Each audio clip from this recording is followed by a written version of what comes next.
Testing, testing, one, two, three. Who can hear me? Let me know. Hello, hello, hello. Hello, hello, hello. Mel can. Mel, it's just you and I tonight. Just kidding. Other people are talking now too. Hello, I started a little bit early so that we could do some contests. Who doesn't want a contest in their life? Um, this contest is worth a headshot. And I do mean headshot, and you have to order it today. so only play if you want to order a headshot. Okay? Okay. The question is, yesterday, after being at the zoo all day, I had to drag myself to work at Santa Anita to cover a grade 3 race. What was the name of the winner of the grade 3 race? Spoiler, she was 20 to 1.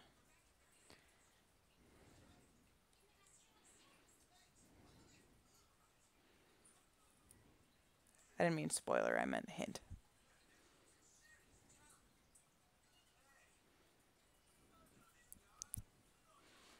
Hopefully tonight's broadcast sounds okay. The kids are streaming something on the Netflixy, so I'm getting some red and orange on the stream.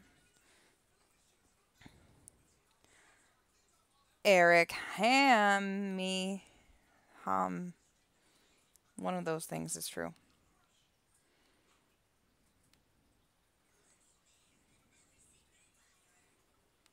You are the winner. Congratulations. You get a headshot. I don't know what on earth you think you're going to use a headshot on. Wait, that came out meaner than I meant. I'm going to take it back. Okay, anyway. Tonight we have 3 races, 2 from Chicago, the Chicago Million, and the Beverly Bee. And we also have, to start off the program, the 3rd leg of the Canadian Triple Crown, where Lazy Dog is going to attempt to win the Canadian Triple Crown. Now, I might be wrong because my research was kind of brisk, but I do not believe the Canadian Triple Crown has been won since year 25, when West won all 3 races. It's been won several times. Conduit in year 10, Midnight Confession in year 12, Loki Dynasty year 14, Life Worth Living year 19, and then West year 25. A really cool feat that was actually done in year 9. John Exet won all 3 Canadian Triple Crown races with a different horse in each race. That was a really cool thing. I honestly don't think anyone has even attempted it since year 25. Maybe one horse. Maybe Expect the Best did. Let's look. Do do do do do do do do. Oh, he won 2 of 3. Okay.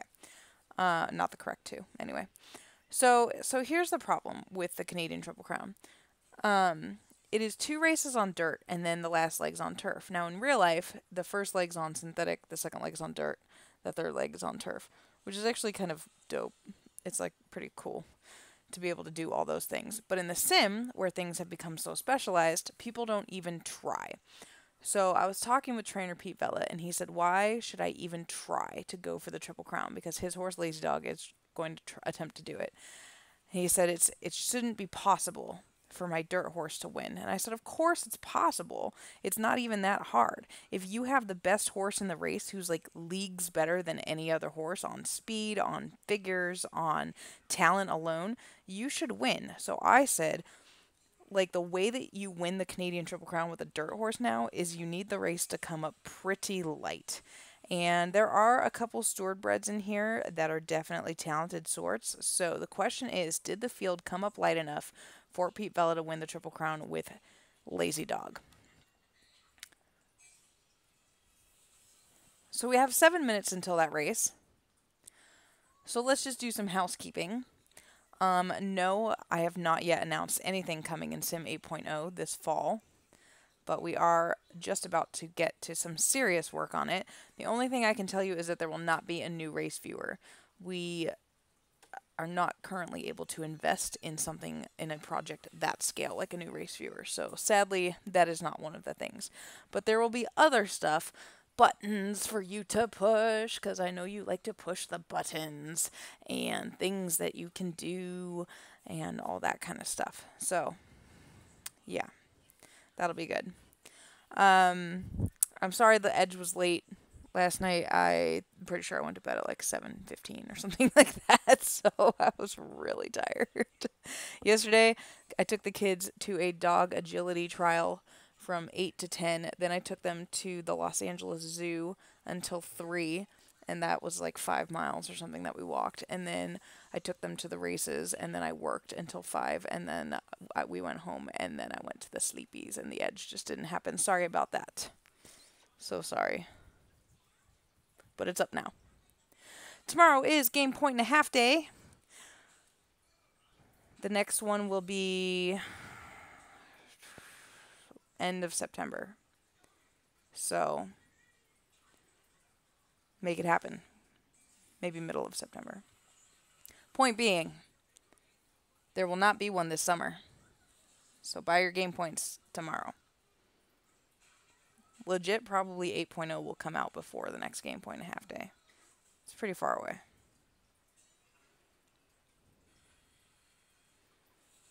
The punch a steaks button. Slap a freak button. Wait, that came out a lot wronger than I meant. I really want to restart this broadcast now. Okay, so let's preview the Canadian Breeders' Stakes, which is a Grade 1 worth only $350,000. Maybe it would draw a better field if it was worth like $500,000. But it's kind of like people haven't been pointing for this race. I don't know why. It's a perfectly lovely race over a mile and a half in lovely Canada. Number 1 is Cartier for Carl Smythe. This is a homebred, and this is a filly.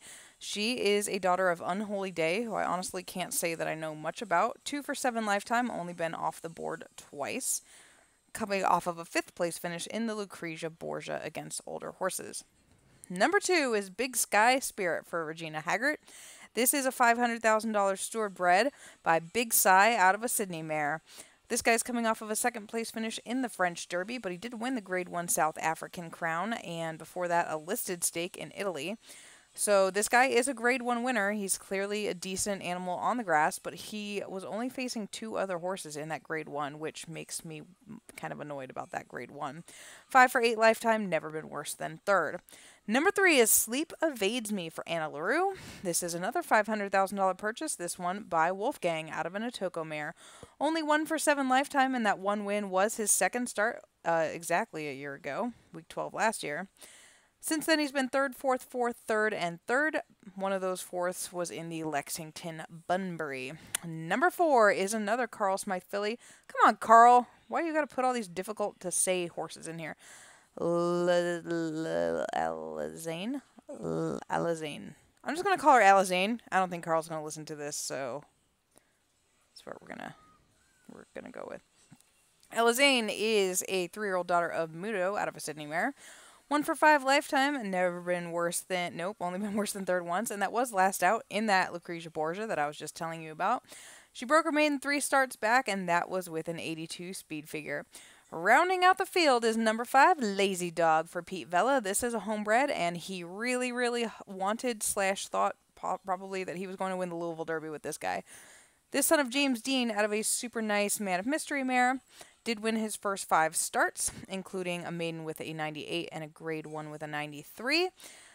But then he ran 5th in the Louisville Derby after a very bad break. I mean, he lost by less than a length, I think, for the win, so what can you do? Shortened up in the Baltimore Crown, and that was not his bag at all. He probably is never going to want to go shorter than a mile and a quarter again in his life. 6 for 9 lifetime, coming off of 2 straight wins, a 97 in the Queen's Derby and a 91 in the Prince of Peace. Have to assume that no matter what happens today, he'll go straight from here to the Stewards Cup Classic. Will be interesting to see if he, gets a workout. Do you run week 14 now? Probably not. Do you skip and go for it next year and aim for the Pegasus? Questions.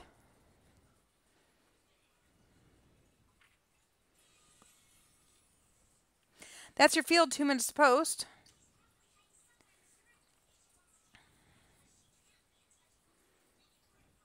Who do you guys like? Are you guys betting? I would bet on you. Sorry, I'm done. You know what would be really good would be if I actually had the broadcast schedule and race results up on my computer.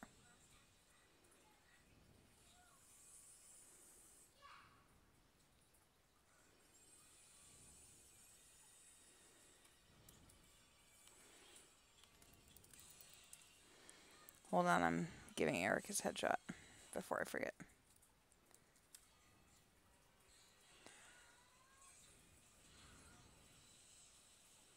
There you go, bud. I got all, this is gonna, it sounds like I'm bagging on Eric tonight. I'm really not, I swear. But when I looked over at the chat and everyone was like, "Hi, Eric," I was like, "Oh my gosh, Eric Nalbone came into the chat." I was like super pumped up. It was not Eric Nalbone, but you're good too. I just can't stop with the foot and mouth today.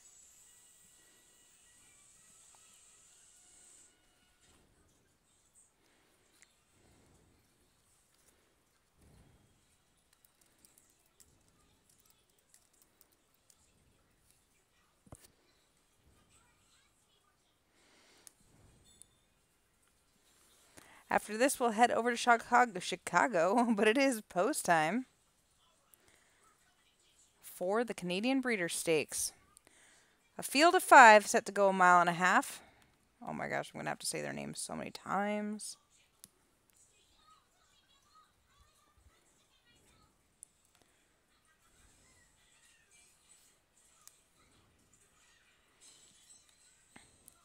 The field is in the gate.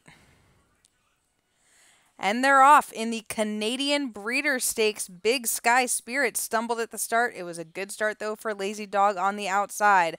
Alizane, the filly, goes out to the lead, joined by Cartier, and those two kick clear, and it is stablemates dueling early. Alizane on the outside and Cartier on the rail. Then comes Sleep Evades Me in third. Lazy Dog settles in fourth outside that one, and Big Sky Spirit is at the back of the pack. So they come down past us the first time, and it is Alizane leading Cartier with 5 lengths back to Sleep Evades Me. Then comes Lazy Dog and another half to Big Sky Spirit. Those three are across the track, tracking the 2 leaders, and it is still Alizane, but she now creeps out to a length lead. Cartier chasing her second, and the pace is good. They've got 8 lengths on Big Sky Spirit now. Big Sky Spirit has put his nose in front of Lazy Dog. Sleep Evades Me drops back last. No change in order yet. It is Alizane over Cartier. 10, 11 lengths now clear of Big Sky Spirit in third with Lazy Dog right alongside. Those two are in tandem with Sleep Evades Me 3 wide and right there last. And it is still Alizane, but the fillies are tiring rapidly because here come the boys, Alizane and Cartier, and now Big Sky Spirit is only 3 behind. Lazy Dog is still right there and Sleep Evades Me. They've got less than 3 furlongs left to go, and it is now Big Sky Spirit who takes the lead, and the fillies have spit the bit. Lazy Dog coming up on the outside, and we're down to 2. It is Big Sky Spirit and Lazy Dog who wants to battle with that one. Sleep Evades Me up third. Lazy Dog, he puts his head in front. Can he hold on? Lazy Dog and Big Sky Spirit. Lazy Dog, Big Sky Spirit, and it is Lazy Dog to win the Canadian Triple Crown 27 years later. It was Lazy Dog, Big Sky Spirit second, Sleep Evades Me third, Alizane fourth, and Cartier was fifth.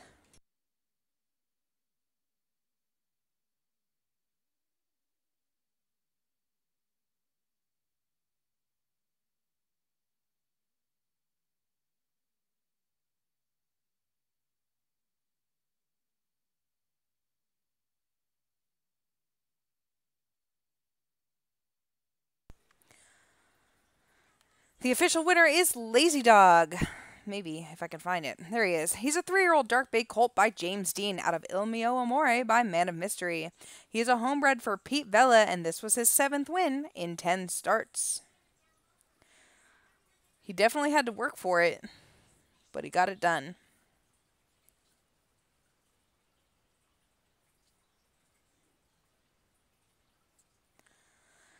Next up, we do have the Beverly Bee.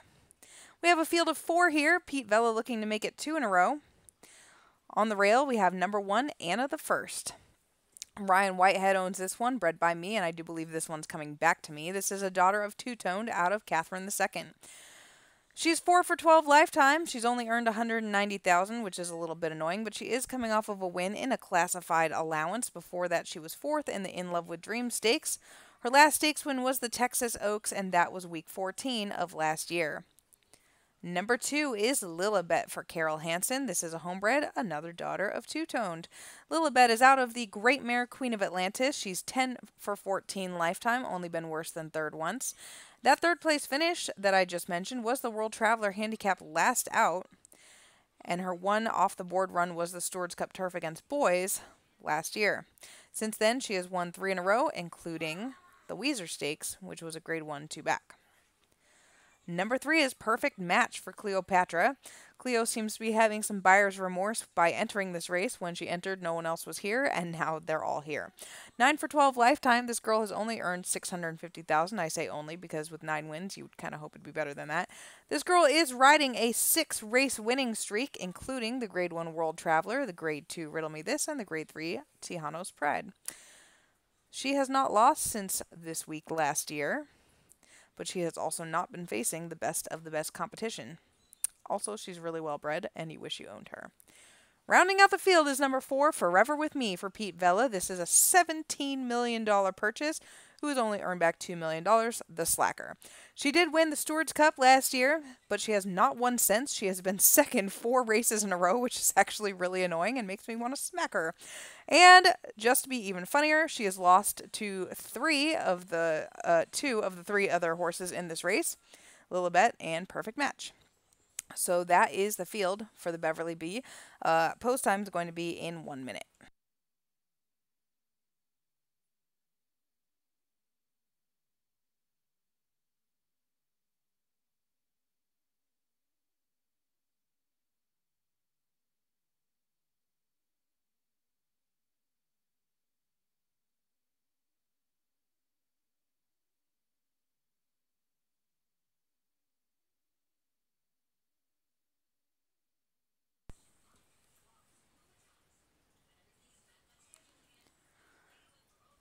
It is post time for the Beverly B Stakes, a field of 4 set to go 1.125 miles on the grass. These are 4 spectacular fillies.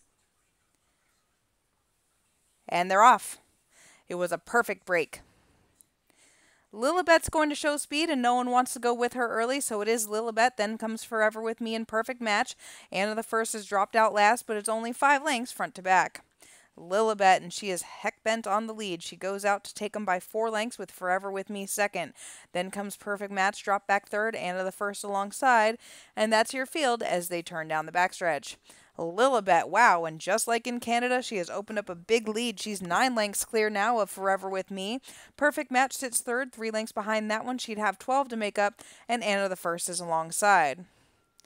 Obviously, no change in order yet. It is Lilibet and then Forever With Me, Perfect Match, and Anna the First, but they take closer order with 3 furlongs left to run. It is still Lilibet, Forever With Me, Perfect Match, and Anna the First. They've been this way the whole time, and now they're turning into the stretch. Lilibet, she still leads, but only by a length. Here comes Forever With Me with a big rush. Then Perfect Match is getting closer, and Anna the First, we're down to 3. Lilibet, Forever With Me, and Perfect Match, and Forever With Me is rolling on the outside. Lilibet trying to hold on, and Forever With Me nails her on the line. Forever With Me takes the Beverly B over Lilibet, a length back to Perfect Match third, and Anna the First was fourth.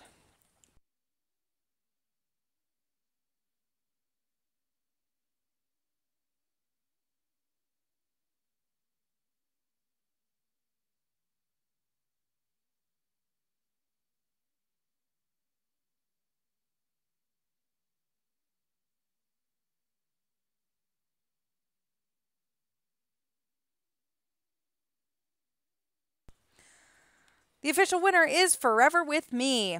She's a 4-year-old black filly by Sydney out of Shahira by Frade. Pete Vela owns this one, who is a Steward bred, and she is now 8 for 14 lifetime. If I'd known I was going to call nothing but Pete winners tonight, I probably wouldn't have had a broadcast. Just kidding, Pete, but if I had to take the mick out of Eric, then I had to take the mick out of you too. We do have one more race tonight, and that is the Chicago Million. And I received special instructions from Ash Terrison not to rip her apart for entering /idol in this race, who is a filler. Why not? How do we have one of the biggest races of the year, $1 million on the line, and we drew 3 real horses and 2 fillers? Explain. Where are the rest?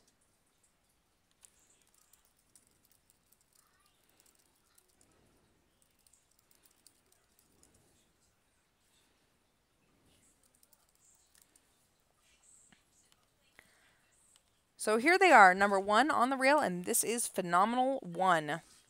Ryan Whitehead, homebred from the Great Mare Restored Royalty. This is a son of Take Me Up. 8 for 14 lifetime. This guy's kind of weird because sometimes you're like, this is his year, and he wins all these grade 1s, and everything's awesome, and then he's annoying. He was 8th in the Stewards Cup Turf last year after winning 2 grade 1s in a row. This year, he's won the Desert Duty Free and the Barbados Gold Cup, coming off of a 2nd place finish in the Law Oceanside Stakes to a horse who is not here. Already $2 million earned, and this is a future stallion prospect. Number 2 is Ire in the Sky, another Ryan Whitehead homebred, and this is the filler in here. This one tends to show speed sometimes, although didn't last out. So 2 for 10 lifetime, been on the board in 5 of those 10 starts, coming off of a 10th place effort in a non-winners of 3. Number 3 is the popular Heartborken for Stormy Peak. Somehow this horse is 7, which makes me cry because I remember when it was born. This is the son of Forgot and Foreshock. 13 for 32 lifetime and $1.3 million earned. This guy actually ran a 100 as recently as like a year and a half ago. He's been a classy old guy. He's been classy his whole life. He is actually coming off of a grade 1 win in the Tribeca Stakes, even though his competition that day was a little bit suspect. But he was 3rd in the Desert Duty Free before that, beaten only 2 lengths, so clearly still classy. Okay, I know she's not listening, but how do you not run Deputy Governor in here? He's now running 2 $75,000 stakes in a row. Why? Why do that to him? Like, this is easy money. Anyway, I'm not in charge. Number 4 is King of Ashes for Carol Hansen. This is the 5-year-old son of Kingdom of Rust. Coming off of a 2nd place effort in the Gran Premio Carlos Pellegrini, that was behind Antarius. Where's Antarius? How is Antarius not in this race? This race is perfect for Antarius. Why isn't he here? 9 for 17 lifetime and has been on the board 14 times. This guy has earned $4.4 million.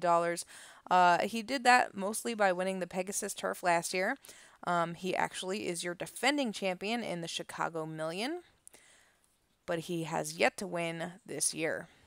Rounding out the field is your other filler, and that is /Idol for Ash Terrison, a homebred by Peace Be With You.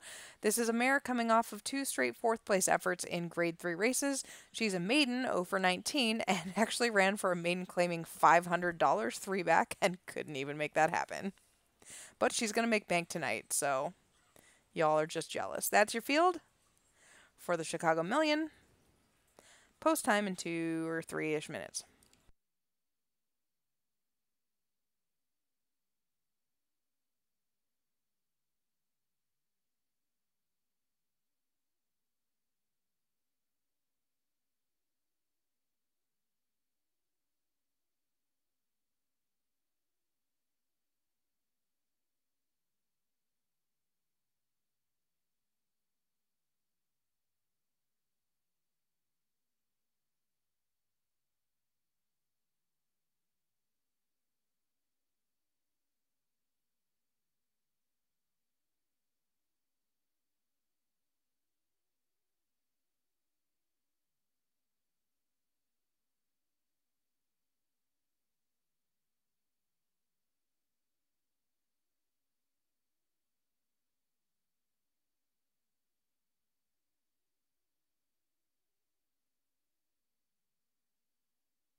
Two minutes to post. Don't forget the words that I have said. It's game point and half day tomorrow. Woot woot. Starting in like 4 hours, actually.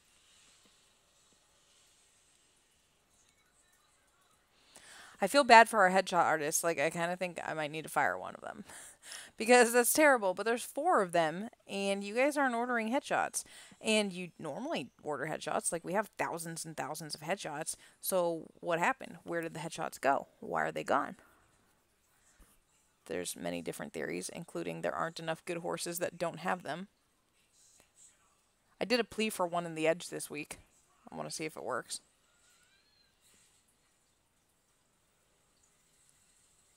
Okay, there is no headshot curse. That's not a real thing.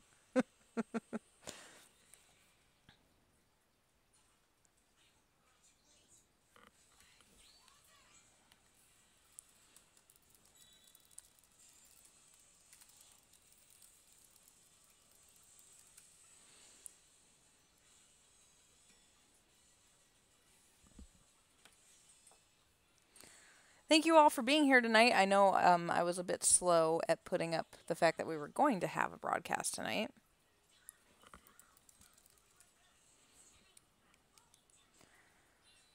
I meant to do it, and then I was like, I don't know if I'm going to do it. And then last night I was like, I'm definitely not going to do it. And then this morning I was like, stop being a big baby. Just do it. You know. All right, it is post time for the Chicago Million. Hold on, I'm trying to like rapidly figure out. What did I just do? I just downloaded something by accident. It's going well over here. Hey, don't forget we get trophies for this race now. That's exciting. So it's kind of a little bit of a duel in here because Carol Hansen won this race last year with defending champion King of Ashes, and Ryan Whitehead won it the year before with Speak with Fists. And they're both in here and they're back. Coleman Hell won it 3 years in a row, 44, 45, 46, and then Nick of Time won it in 47 and 48. I don't think anyone else had won it twice, even. No. So King of Ashes looking to be the third one. Hart Borkin obviously would be the most popular choice. Okay.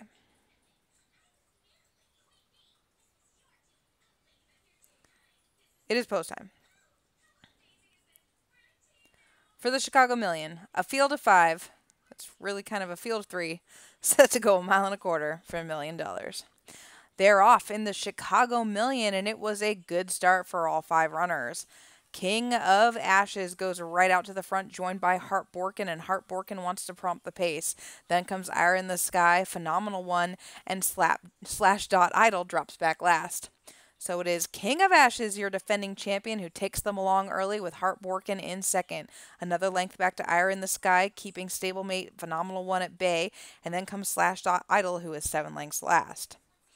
King of Ashes leads by 1.5 lengths over Hart Borkin, and the old campaigner is second, a length in front of Ire in the Sky. 3 lengths back to Phenomenal One, and Slash Dot Idol has dropped back 15 behind that one. No change in order yet. King of Ashes and Hart Borkin, Ire in the Sky, and Phenomenal One. Then comes Slash Dot Idol, but it's time for Phenomenal One to get going as they come around the far turn. King of Ashes has opened up 2 lengths on Hart Borkin. Hart Borkin kind of spinning his wheels a bit, needs to get going. Ire in the Sky and Phenomenal One passes that one, and now Hart Borkin. So it is King of Ashes who leads them with 3/16 to go. Phenomenal One and Hart Borkin, then the 2 fillies. It is King of Ashes, and he's all out. Hart Borkin is still third with Phenomenal One rolling on the outside. King of Ashes, Phenomenal One trying to run him down. King of Ashes and Phenomenal One nails him. It's Phenomenal One who wins. King of Ashes led every step of the way but the last. Then Hart Borkin and Ire in the Sky.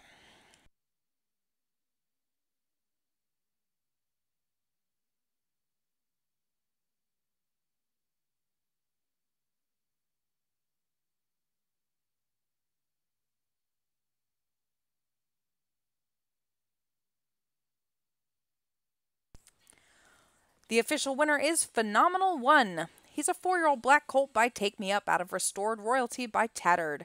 This is a homebred for Ryan Whitehead, and this is his 9th win. Well, the horse's 9th win in 15 starts.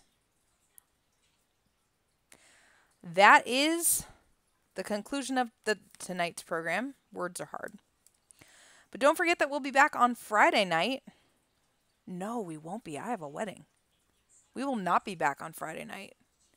It's not my wedding. Calm down. but it is a wedding that I'm going to, and it's at night. Okay, here's the problem with Friday's race, the Midsummer Classic. No Lazy Dog, no The King, and no Story Unchanged. Right now, this is the Danny Derby Stakes. He has Thanos and Carthay Circle in it. This is $1 million race for 3-year-olds. No Guardian Bravo, no Titan Redeemer, no any of those horses that were in the Derby that were actually good. And I kept saying, this one wants a mile and a quarter, this one wants a mile and a quarter. None of those horses are here. Don't let Danny have a match race with himself in the Midsummer Derby, Midsummer Classic. That's just sad. Okay, so I will not be here Friday. Never mind. But we will be back for the ARC Week 14, and that'll be good. And I hope you all have a lovely, lovely night. Okay? Okay.